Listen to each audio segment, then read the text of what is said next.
Who was to blame for Final Fantasy XVI's messy online discourse? I've been thinking a lot about it ever since the game released, because I cannot wrap my head around the fact that so many people were up in arms about 16 being a real-time action game, when that was the case with 15 as well, and that game, for all intents and purposes, looked even less like a Final Fantasy game. It had fucking cell phones and gas stations, for God's sake. So, I decided a nice, long rambling about it was the best way to get this out of my system. With that said, let's discuss how Square Enix's bad management, gaming journalists, and the Final Fantasy fandom all played a part in this mess. Let's go! But first, let's get weird, just for a bit. Theseus. An absolute Chad who, in order to save the children of Athens from an untimely demise, slayed the Minotaur and escaped with the rescued children on a ship to Delos.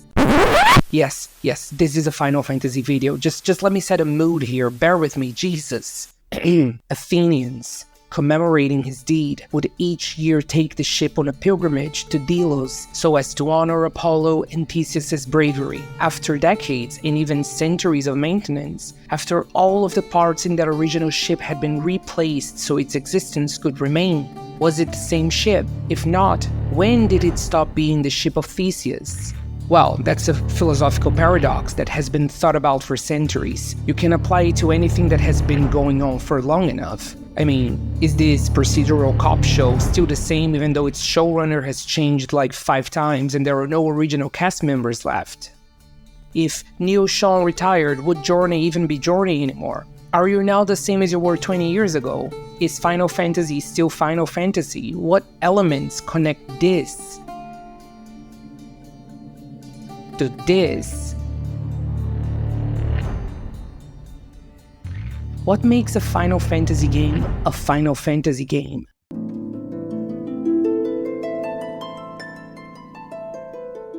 Is it turn-based combat?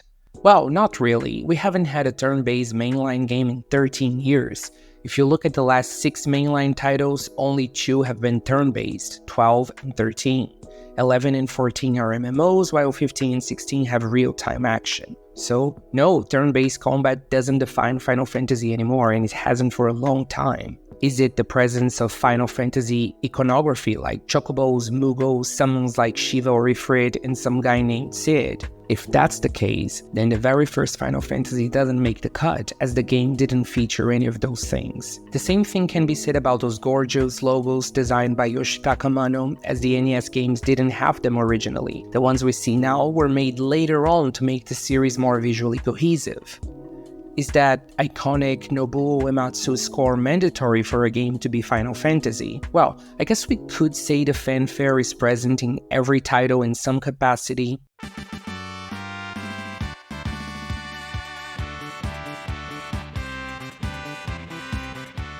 I don't know if it made it onto 16, but if it did, then that's another common factor. Should the games present those classic Final Fantasy jobs like Monk, Red Mage, Black Mage, etc.? Well, in this case the first game had those, but an almost 25-year-old title like 8 didn't. Sure, we could say Zel's a Monk, Squall's a Fighter, but what about Selphie, Rinoa? Some of these feel like pushing a cylinder in a square hole just to say the jobs were there. Is the presence of deep and complex characters with rich stories that we can relate to necessary for a game to call itself Final Fantasy? Well, no. Final Fantasy I and 3 both have generic heroes of light. However, if we boil this down to the presence of a rich narrative and world building, we might say that this applies to every game. So yeah, that's one thing they all have in common. Do you notice that we could be talking about a classic medieval fantasy hero or a sci-fi story with space magic? Anything is possible. What else? Well, they have to be RPGs, right? Let's say they do. That leads to another problem, as my definition of an RPG might be different from yours. To some purists, a fixed narrative that you just follow as a book, without dialogue choices and any form of input from the player like Final Fantasy does, isn't really an RPG, because you, the player, aren't really playing a role. You're following a story and have no say on what happens. To Ubisoft, however, the mere presence of a skill tree, levels, and a meaningless dialogue choice here and there are enough to slap RPG onto Assassin's Creed if they feel like it. So this one is up to the player to decide. What do we have in the end? I guess if the game is published by Square and it presents a rich narrative with some magical elements, Uematsu's fanfare in there somewhere, and has Final Fantasy written in the box, it is a Final Fantasy game. These are the only things holding this whole franchise together. Wow, that's an underwhelming conclusion to come to, isn't it? But I guess that's part of the point I'm trying to make here. Final Fantasy is a 35-year-old franchise with 16 mainline titles and dozens of spin-offs. The scope of things included in the definition of what Final Fantasy is has been slowly growing ever since Final Fantasy II brought in complex characters, 3 brought summons, 6 brought steampunk, 7 brought space, 10-2 brought Sailor Moon-style henshin sequences, 11 brought strangers to your living room, and so on and so forth. I would just like to say that, despite these highlights I just mentioned, I don't think that the franchise has always been about change and evolution or something like that, because this was a slow and sometimes barely noticeable process. I sort of disagree with this one article on Kotaku I read the other day. From a distance, you don't really notice the changes from one number title to the next. 8 and 5 are drastically different, but when you take 6 and 7 into account, the differences aren't that crazy anymore. The lineage is clear, and the ATB bones were still there as well, there's that.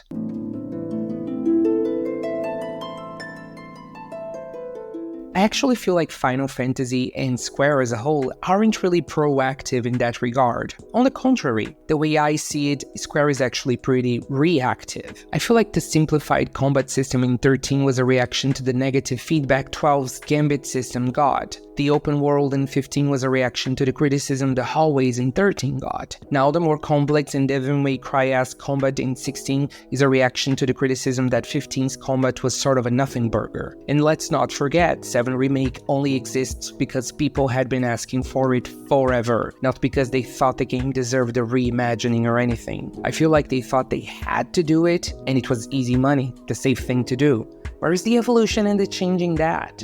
Square Enix aren't trailblazers, and they have never been. Do I need to remind you that they only let Hironobu Sakaguchi make the original Final Fantasy after they saw how well Dragon Quest was doing? Square are train chasers. Look at them now, still talking about NFTs in goddamn 2023. And you know what? That's fine. They are a giant-ass corporation looking to maximize their profits so that shareholders are happy in the next quarter. And their strategy team has decided that Dragon Quest will be their AAA franchise, which remains turn-based and taps into Japanese nostalgia, while Final Fantasy will be the one that's less niche and that tries to appeal to the worldwide mass market and, actually moves copies. I've made my peace with that.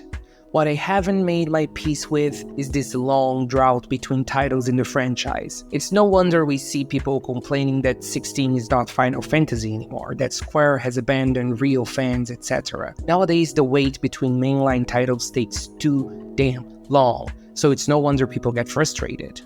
Sure, there are a couple of really entitled assholes that go beyond what's reasonable in their complaints and stain the reputation of the whole fanbase, which is something that we see more and more these days because A, the internet has just become more aggressive in the past few years, and B, the media loves to report on these things because it will drive rage clicks. You will see an article like, fans of media product X are mad at Y, and when you open the article there are like 3 embedded tweets, and that's it. And then, people will argue in the comments about the tweets or about the fact that they don't think the tweets are wrong, and so on and so forth. And that's how we end up with the shitfest we've been experiencing regarding 16. A couple of angry tweets from a small crazy minority are blown out of proportion by the media, and then more people come out to say they agree 16 is not Final Fantasy, and then they are labeled as haters. We then get people virtue signaling because they think they are better than the other fans and don't want to be associated with the mass. Then the mass trends on Twitter, which warrants another article. And when you see it, I'm here putting my 2 cents in and farming for views. Like and subscribe. That's the internet for you, and that's the root of every fan-based controversy out there. But before I get even more sidetracked, let me say this. I do believe people have the right to complain.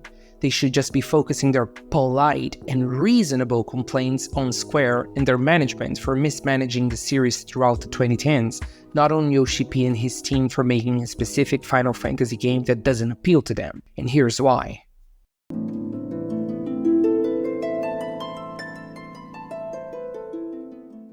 Let's go back in time for a bit. In the late 90s, some people were turned off by the chibi and high fantasy stylings of Final Fantasy IX. But hey, if that didn't appeal to them, Final Fantasy X was right around the corner. A lot of folks, myself included, don't care for MMOs. However, we weren't really up in arms in the 2000s because 11 was an MMO, as we knew 12 was in development. The problem now is that it takes 5 years for Square to even acknowledge that there is a new mainline game in production, so people's expectations build up as they wait. Then, when the game comes out and it's one of those titles that will probably not appeal to them, they get frustrated, because who knows when they're going to see a title that might tickle their Final Fantasy bone. I feel like a good way to remedy this would be to have a consistent release schedule for mainline titles, which is impossible if every mainline game has a rich narrative, sick graphics, and a big-ass open world to boot. In order to have this consistent release of titles, say every 3 years, Square needs to reassess the scope of its Final Fantasy games. Not every title can have the best presentation in the history of gaming and please every sect of the fanbase and have an open world the size of Elon Musk's ego and get that 40 out of 40 Famitsu score. That's not feasible in today's landscape. But I don't know, I feel like we are already seeing some progress here. If we take the FF7 remake project into account, that's definitely happening now, which is great. We got a AAA Final Fantasy title in 2020, another in 2023, and are most likely getting another one in 2024. I just hope that Final Fantasy XVII and the third part of the 7 remake project are still released this decade. And if 17 were truly different, I would absolutely be fine with that. But I'm not letting Square off the hook here, because I've been burnt before. I'll repeat what I said before. Square do not take risks. What we see is an illusion of risk. If Square were truly bold, they would have gone up to another one of their in-house studios in like 2012 and said, this Fabula Nova Crystallis thing is a bust. Versus 13 is taking forever. Here are the keys to the franchise, make me a kick-ass mainline title. Hell, if they were truly bosses, they would have even shopped for talent elsewhere, tried and poached talent off of Atlas or Bandai or whatever. Hell, they could have gone nuts and given a mainline Final Fantasy to Eidos or whatever. Do you think anyone would say no to the chance of being a creative head in a Final Fantasy title? Todd Howard, Mark Dara, I believe any of these big Western RPG names would drop what they were doing for a shot at presenting their take on such a classic franchise. And hey, you are an anthology series. It's fine if their idea is a little ridiculous and the reception is mixed. The next one can be something else entirely. That sort of boldness would warrant the idea that the franchise is always growing and in constant evolution. It isn't. Final Fantasy is reacting to the times and to other trends because it wants to stay on top. It wants to stay relevant. It doesn't want to be this niche thing for weebs. It wants to party like it's 1997 forever. No wonder there are already rumors of a Final Fantasy IX remake and a 10 remake after 7 is over. Are there rumors about 17? No, it's better to play it safe and go back to that nostalgia well. I actually sort of wish Final Fantasy were a while this avant-garde thing in which you never know what will come next like people make it out to be. Can you imagine it? I'll spitball some ideas here, you do the same in the comments. 17 could be a cutesy horror game in space with astronaut Moogles, like have a group of Moogles and some of those hippo people from 9 and the Ronso from 10 working as spacefaring species alongside humans, shipping a dark crystal through space, and its evil influence somehow starts to affect the crew. The crystal could be voiced by that cool Iranian lady with a difficult name, and Trent Reznor could deliver a moody theme song. Boom. I'd make 18 a prehistoric survival crafting game in which you are a Vieira who raises chocobos and has to protect her village from a Tomberry invasion, and because of that she discovers that magic exists and that's both good and bad. I definitely get Bjork to sing something about Mother Earth or some shit for the theme song. Booyah. I'd make 19 the next online entry because I know you all would like that and I'm charitable, and I'd definitely make 20 a turn-based ATB all-stars across the Final Fantasy multiverse. Go wild, Square, or not, play it safe, whatever, just don't give us 6 years of wait between titles because then people will get pissed since they have waited so damn long, and if they don't get what they think Final Fantasy is, they will complain. And this is a good moment to go back to my weird Theseus' ship analogy from the beginning. Depending on when you join the fanbase, what you think the essence of Final Fantasy is will change. The state of the ship when you joined will be that quintessential Final Fantasy experience to you. Consequently, your reaction towards titles will also change. Hell, because I started playing this series on the PS1, to this day I still associate Final Fantasy to ATB, even though it hasn't been seen in a Final Fantasy title in decades, and was seen in only 6 out of 16 mainline titles. I also see hope, a glimmer of light, and triumph over evil as Final Fantasy staples. None of these things are apparent in 16 from the marketing material, which makes it weird to me. But it's undeniable that there are other elements from Final Fantasy's vast tapestry in the game. It's just that the elements they are focusing on aren't the ones I immediately associate with the series. The parts of the ship that I cherish and I see as essential aren't the ones necessarily on display in 16. Sure, they are also bringing in some new elements, like that Devil May Cry style combat, but the real-time thing was already established in 15, so it's not really that new. It's just a small advancement. It's just that, this time the combat might be a little more involved. That's all. It's fine by me.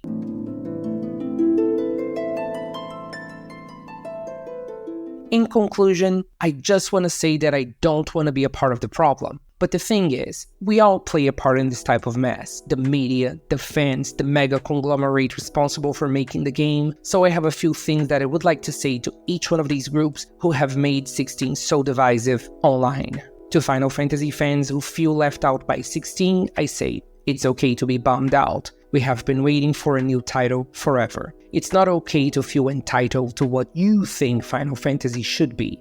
It's been around for so long that it means different things to different people. And if you are a crybaby online, you're gonna make all of us look bad, because the media are going to get your tweet and blast it on their web pages with clickbaity titles like "Fans are pissed at 16. Try to be mature." To gaming journalists, I say, come on guys. I know your editors are breathing down your necks, asking you to meet your quota of articles and clicks for the week, and I know some of these trolls and crybabies on Twitter make it too easy for you. I know you are underpaid and ChatGPT will probably take most of your jobs in the coming years since it's so good at writing brain-dead fluff. But try and keep your integrity while you still have time. Go and write interesting pieces. You will feel better in the long run. To Square Enix, I say, get your shit together. The age of Final Fantasy being the be-all and end-all of gaming has long passed us by. Just have a consistent string of titles, which are smaller in scope, released in a timely fashion, and let your creative teams go truly wild. Don't wait for feedback on your last title to start a new one. Don't let online criticism affect how you make your games. Take real risks. You can afford it, can't you? With all of those mobile games, re-releases, remakes, and NFTs, I know you do. Oof. If the fanbase, the media, and Square are able to do their parts, then we're going to live in a perfect world. Global warming will be under control, food shortages will end, violence will decrease, and I won't have to read crappy articles about how pissed grown men are because the company that makes their favorite toy is a giant mess. Holy folly. And that's it for this rant, people. If you were able to last until here, thank you for watching. Don't forget to like, subscribe, and to tell me your thoughts on this whole mess down in the comments. Do you think I might have a point? Do you disagree? I'd love to know. I'll see you when I see you.